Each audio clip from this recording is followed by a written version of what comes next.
ကျွန်တော်တို့ဒီပို့တစ်ခုတင်တဲ့ခါကျရင်အများနဲ့မင်္ဂလာပါလို့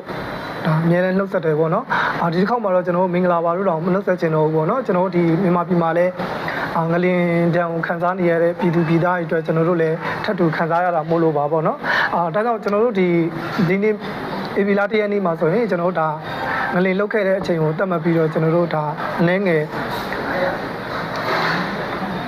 ညစ်တဲ့ချင်းဆိုတဲ့အနေထားမျိုးနဲ့ကျွန်တော်တို့တွေ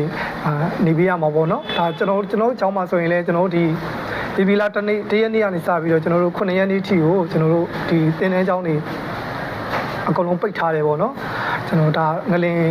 တန်ခံစားရတဲ့ပြည်သူပြည်သားတွေနဲ့တူထပ်တူခံစားရတဲ့ဖြစ်တဲ့အတွက်ကြောင့်ကျွန်တော်သင်တန်းကျောင်းတွေအားလုံးကိုကျွန်တော်တို့ပိတ်ထားတယ်ပေါ့နော်ကျွန်တော်ဒီရေပေးတော့ဆိုရင်လည်းကျွန်တော်တို့ကိုယ်တိုင်ဥဆောင်ပြီးတော့တွားရောက်လူတန်းပေးခဲ့တယ်ပေါ့နော်အခုဒီငလင်တန်မှာလည်းကျွန်တော်တို့တွားရောက်ဖို့တော့ကျွန်တော်ခုညီပေးဖို့ရည်ရွယ်ထားပါတယ်ပေါ့ဒါကြောင့်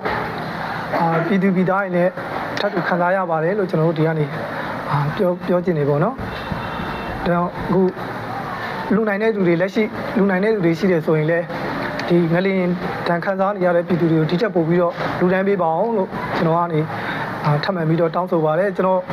ကိုရီးယားမှာရောက်နေတဲ့ကျွန်တော်တပည့်တွေအကုန်လုံး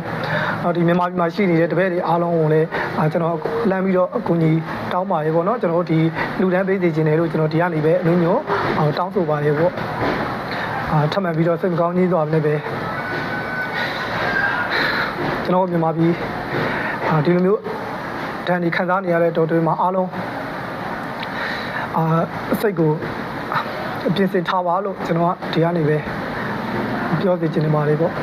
ဒါကျွန်တော်တို့ဒီတင်တဲ့ပိတ်နေတဲ့တော်တွေမှာလည်းကျွန်တော်တို့ဒီဧပြီလ1ရက်နေ့ကနေစပြီးတော့ကျွန်တော်တို့9ရက်10ရက်နေ့ထိကိုကျွန်တော်တို့ဒီကျောင်းမှာရှိတဲ့ကလေးတွေနဲ့အတူတူပေါ့နော်ငလင်ဒဏ်ခံစားနေရတဲ့ပြည်သူပြည်သားတွေအတွက်ကိုကျွန်တော်တို့ကညတိုင်းပေါ့နော်ဒါပထမတို့ပရိတ်တို့ကျွန်တော်တို့ဒါသူတို့အတွက်အားလုံးကိုရည်ရွယ်ပြီးတော့ဒါဖြစ်ကောင်းဝိပုပေးမှာဖြစ်ပါတယ်ပေါ့နော်ကျွန်တော်မြန်မာပြည်အမြဲဆုံးအေဂျင့်တာရပါစီလို့ကျွန်တော်ဆုတောင်းပါတယ်ပေါ့